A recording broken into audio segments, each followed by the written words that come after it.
It is like a typical Unity Joy song that has the perfect words for the lesson that we're looking at today. And I'm sorry I didn't have the last verse up there, but it's all good.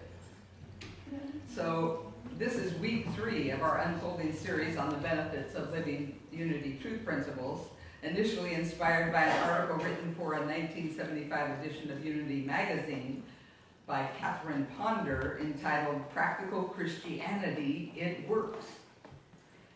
And as I have continually pointed out, Unity has always been about the practical application of the truth that Jesus promised would set us free, as well as initiate us into the experience of God's realm. In essence, what we often call heaven on earth, right here and right now. Last week, I concluded with a description of how these metaphors of being set free and experiencing heaven on earth translate for me. In essence, what are the tangible benefits that I and we get from following this Unity truth path? Again, we don't claim to have a corner on the market. In fact, Unity is always integrating the insights and understandings from other spiritual paths that inform and expand our understanding. We're not a closed system, and that's why Fillmore named it Unity, because he saw the perennial truths from all the different traditions coming together into one understanding. But let's start there this morning, reviewing this idea of freedom and heaven. And I want to make a note that just being able to articulate this is another gift that we get from our Unity teachings and this journey. How many of you, before you had ever gone into Unity, or even during our normal lives, think about what it is you actually want to create in your life? What heaven would be like if we could create heaven on earth right here and right now? Most of us get so caught up in our daily living and our daily struggles that we never take time to actually ponder these things. And so Unity gives us the gift of inviting us into that rich pondering. And if we have no idea what it is we want, it's much more difficult to create it, right? We just sort of go about doing each day kind of randomly rather than with clear intention. So if this definition or this description that I have works for you, that's great, but I invite you to sit down and think about it and write or edit this so that it fits what you think of as what it would be like to be in heaven in each moment.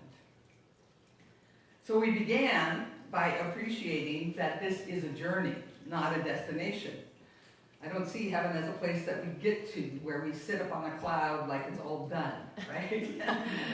I still really like the quote of Mark Twain, and I'm doing a reasonable paraphrase, but he basically was saying he didn't understand why people all envisioned heaven with people playing harps and sitting on clouds when nobody wanted to do that on earth. That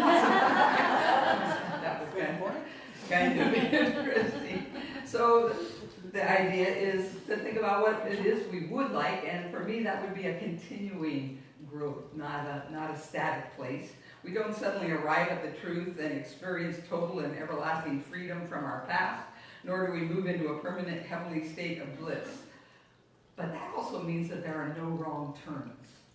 So we can all just exhale and embrace the evolving and cumulative process, trusting that it will always bring us the lessons that we need so that we can continually grow into an increasingly deeper understanding of and the capacity to more consistently align our lives with truth.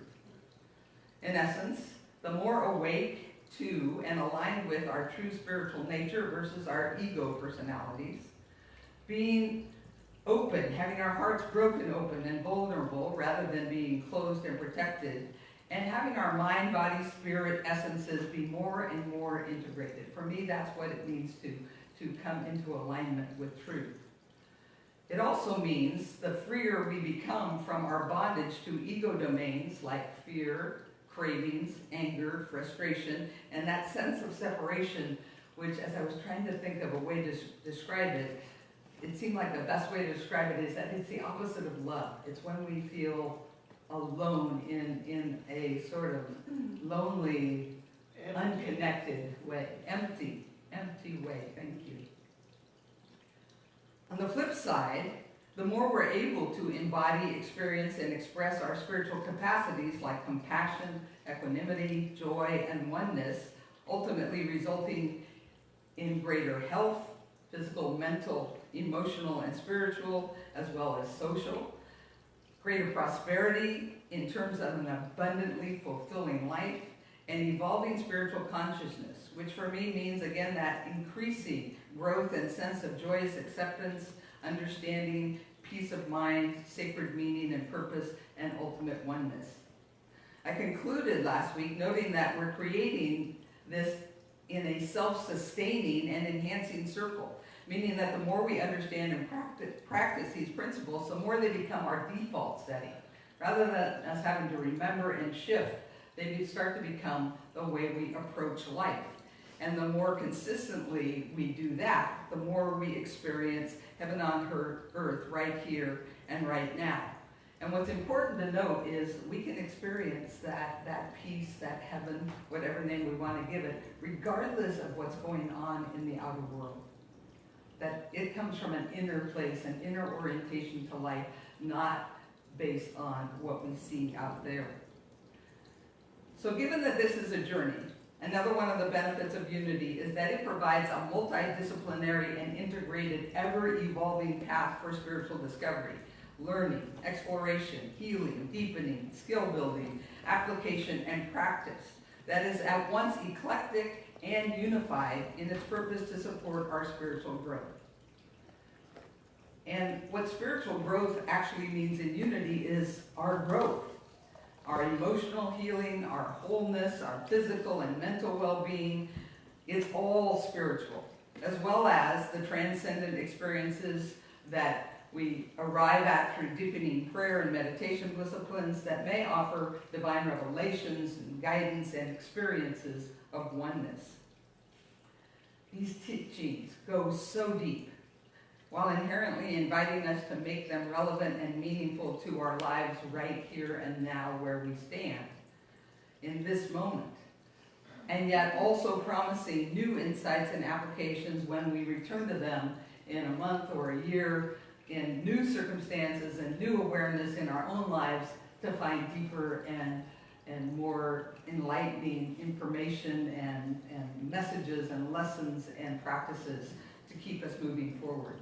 I know I've been on this path for almost 40 plus years, and I can go back to lessons in truth or any of the basics of unity. Like we do, often we go back to the 5 basic unity principles and experience it in completely new ways if that's my intention, which it always is. When I do a lesson, my one intention is that I need to learn something in the process. So if I've learned something in the process, if I've gone deeper, if I've explored, then I have that to share with you. So that it ensures that we're all continually growing in this journey. So Unity's key disciplines are thinking, faith, prayer, meditation, and application, meaning putting it all into action as a way of living. But as I noted last week, perhaps the most important of these is thinking, because it underlies and supports all the others, even though they are also all invaluable and add to the complete journey that we're on. First, thinking is what allows us to study, reflect upon, and discern the usefulness of Fillmore's foundational constructs that underlie all of our unity teachings, beginning with the metaphysical trinity. How many of you have heard of the metaphysical trinity? It's the foundation of unity. The neat thing about unity is you can learn all of this foundation, or you can just step in and start practicing principles as they get presented and see how they work in your life. But this morning I'm going to take a little bit of time, without going too deep into the weeds of Fillmore's theological conception of reality and creation, and unpack this idea of Trinity a little bit. Believe me, you can get way deep in the weeds with as I did for a while in my journey. So according to Fillmore and according to what I grok as true as I've spent my time in unity, the best kind of intellectual structure you can give to something that really can't be defined by words, but that doesn't stop us from trying, so that we can share with one another, everything begins in mind. Divine mind being a synonym for omniscience, omnipresence, oneness, creativity, love, in essence what we name and how we conceive of what we call God. Divine mind creates through divine ideas. For example, ideas of creativity, of life, of the Christ, which is a metaphysical name for beings made in the image and likeness of this presence, that are sort of the pinnacle of the evolving expression. Divine ideas are then expressed or manifested into physical form or process with inherent design and laws. For example, creativity expresses as a process driven from the inside out in every aspect of life and creation, from seed to tree, from idea to manifestation. Life, ever-folding and evolving, expresses as the universe, including the biosphere we call Earth, in all of its abundance and diversity and increasing complication. And the Christ expresses as humanity, complete with divine capabilities for self-awareness, free will, co-creation, and continual evolving. Now, if all of that sounds a bit or a lot overwhelming, does it? Yeah. Not to worry.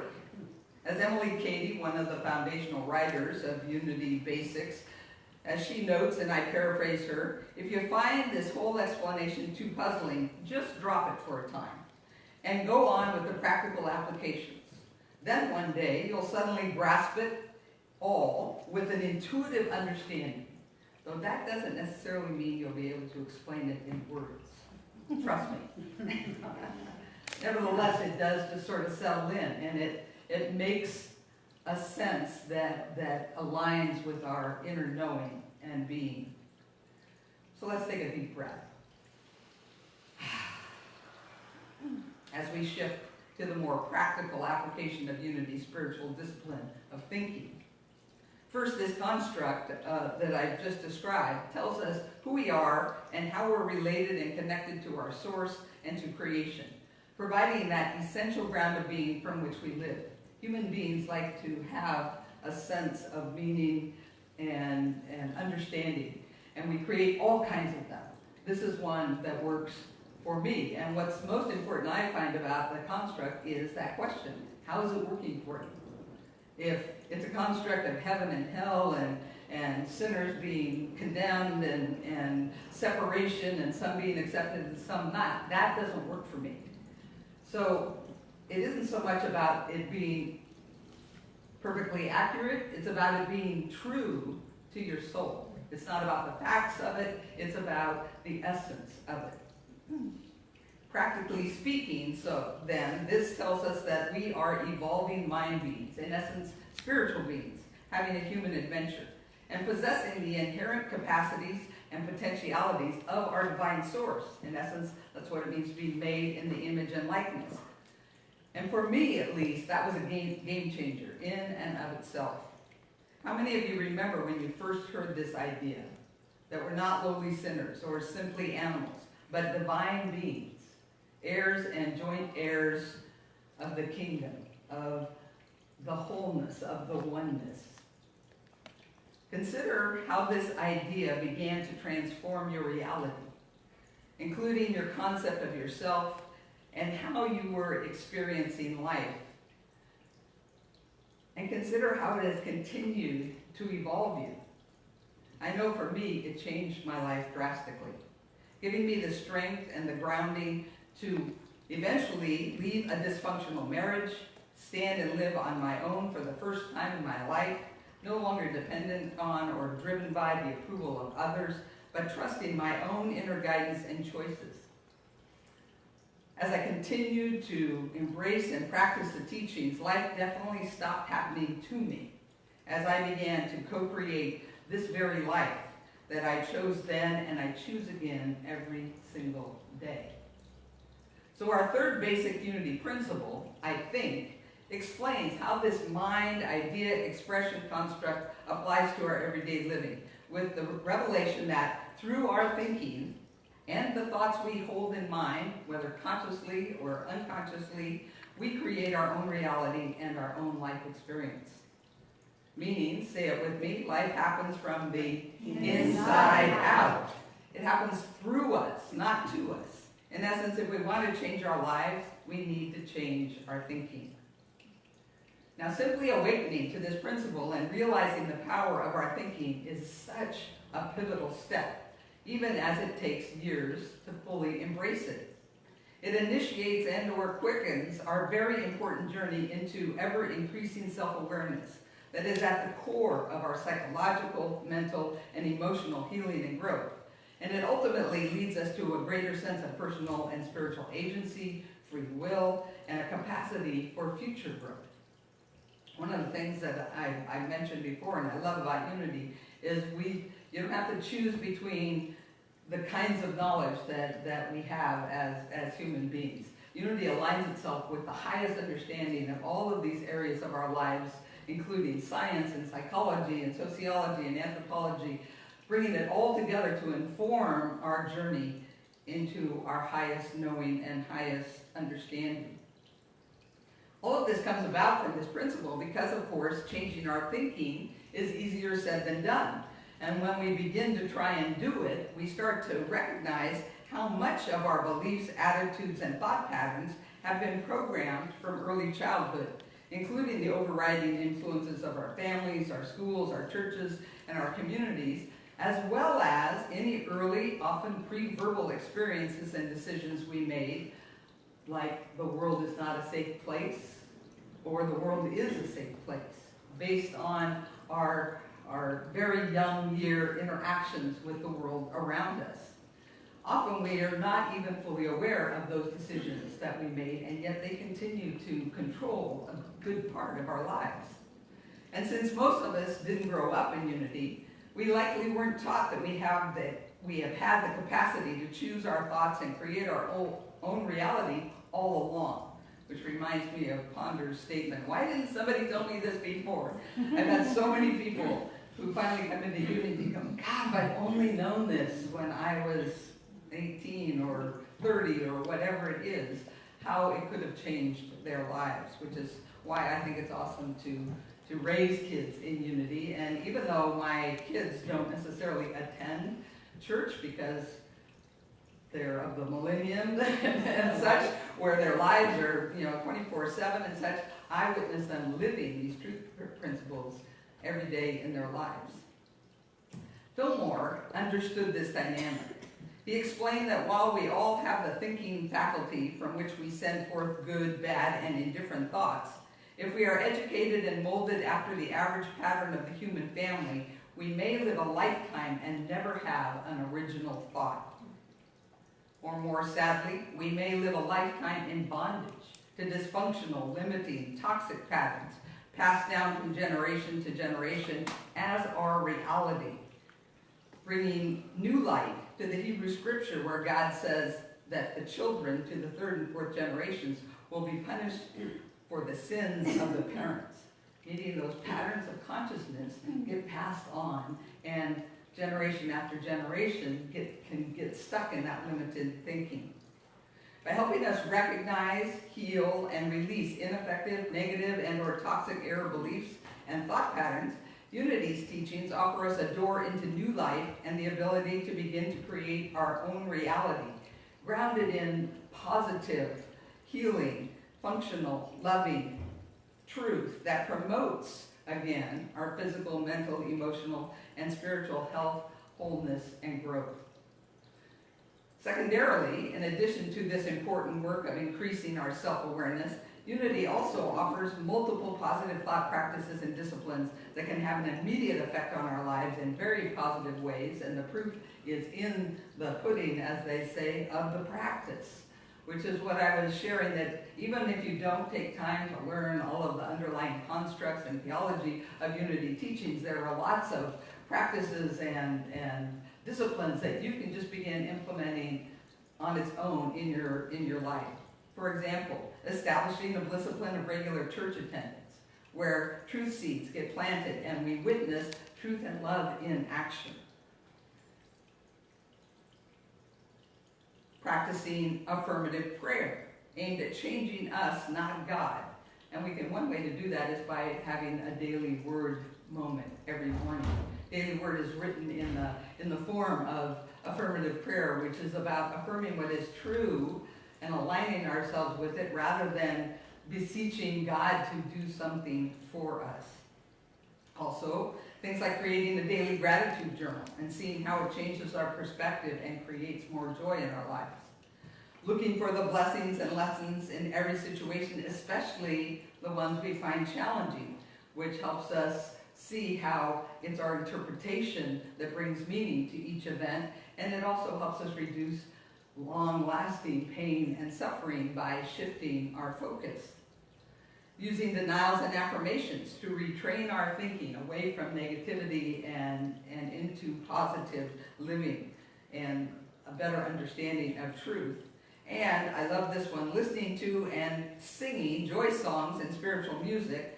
Much of the music we use in our church services is available on CD or other digital formats. I love, whenever I need a pick-me-up, I play, Denise Rosier or Daniel Nahmod, blast it in my car, and can play songs over and over again, because music gets into our brains bypassing the typical filters that we've set up for thoughts and words, and it can just shift our whole demeanor and presence by allowing it to flow through us. So any one of those things you can begin to use in your life. Most of them have been proven by psychological studies and such to improve individuals' health and happiness and joy in their lives. So that's a place to start.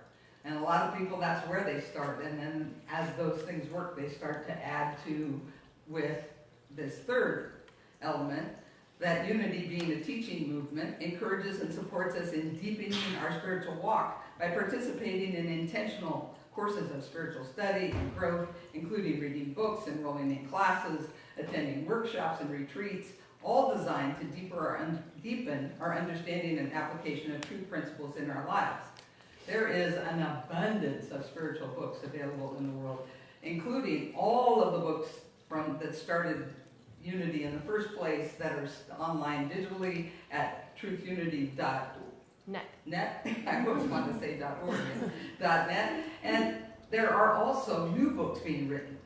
Unity Ministers, as part of our journey, as we write books that illustrate our understanding of truth as a way of, I know as Rory and I wrote Life on the Line, writing a book is a way of deepening your own journey and understanding of your principles as you seek to teach what you most need to learn.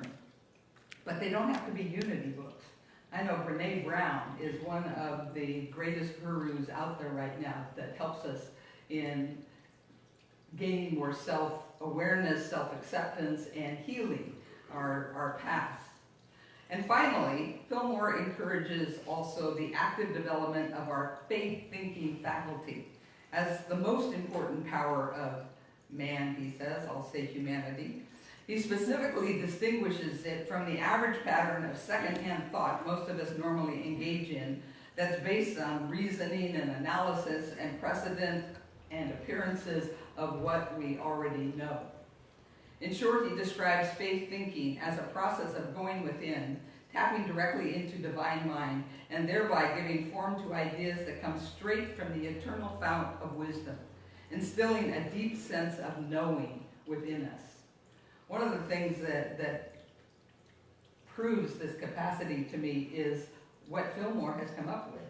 When you read his writings about his understanding of humanity and psychology and such, remembering that he was writing before psychology had become a thing, that he was a contemporary of Freud who was just beginning to explore these areas, he got his insights from this process, from going within.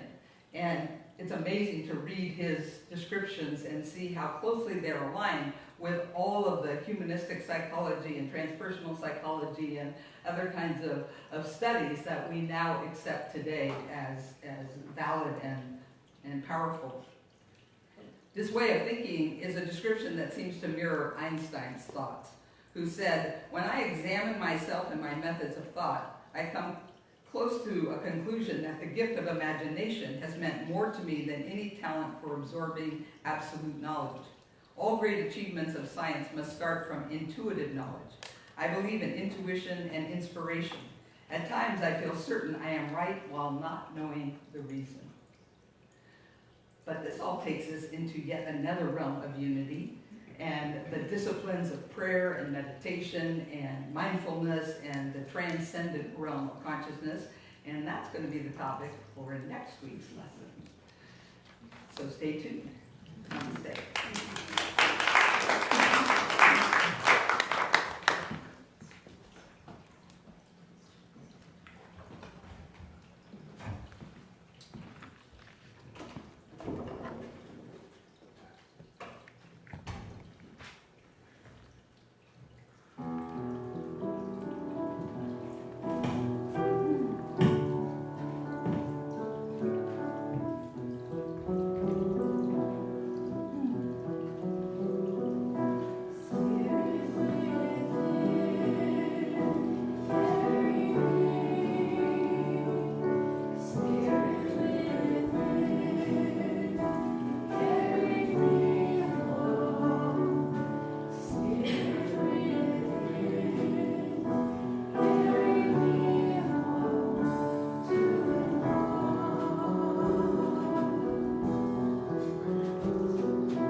Opportunity to practice one of the most important of unity practices, prayer and meditation.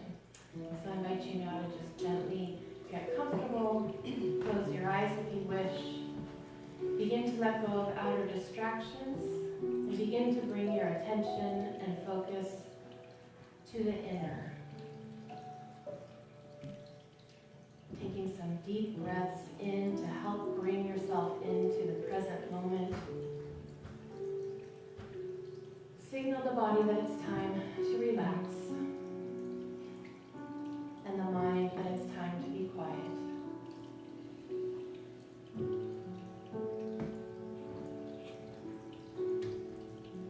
And as you become more and more aware of the present moment,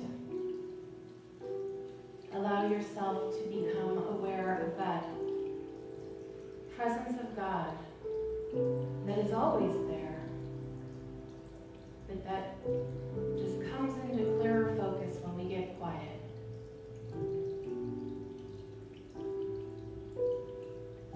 God is always there, but our awareness of God is what's sometimes missing. So in these moments of quiet, we allow ourselves to be in that presence of love, omniscience, omnipotence, creativity, and light.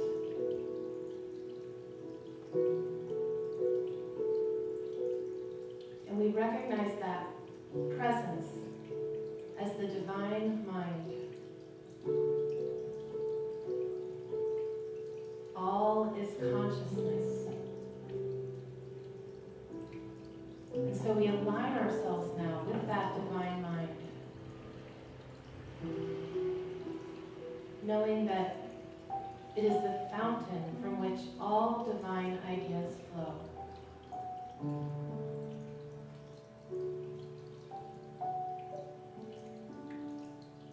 And we, made in the image and likeness of that presence, we can download these divine ideas into our own individual mind and allow them to replace all limiting thoughts and beliefs.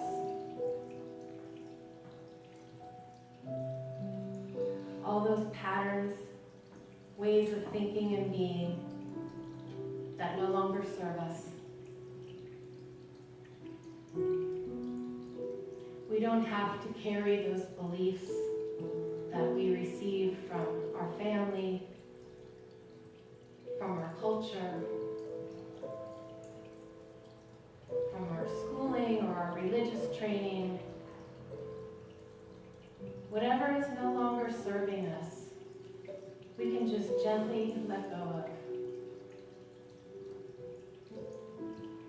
And we know that those beliefs served a purpose in their time.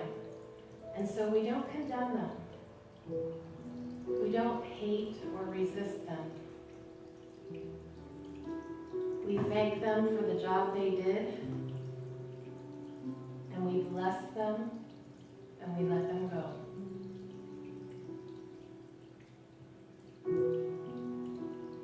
As we let go of more and more of these old, worn-out ideas and beliefs, we make room for our minds to fill with those divine ideas that come straight from Divine Mind.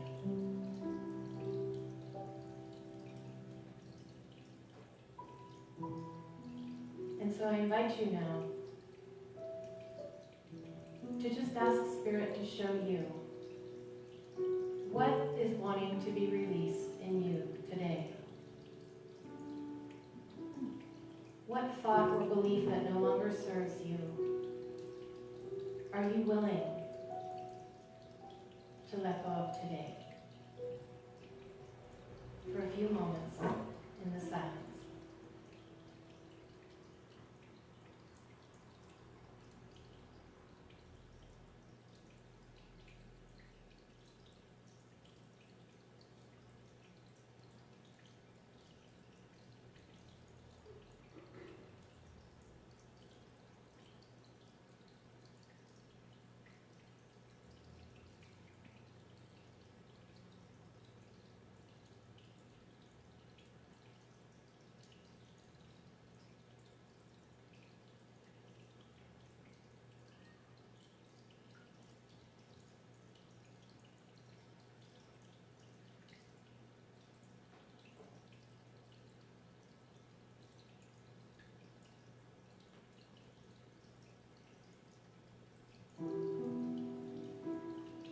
So as we begin to prepare to bring this time of prayer and meditation to a close, we remind ourselves that this place of connection with Divine Mind is always available to us in each and every moment. We need but quiet the mind and the body and allow that presence of God to quicken. And so we give thanks for this knowledge. We give thanks for these teachings that transform our lives. We give thanks for this spiritual community that supports us in our growth.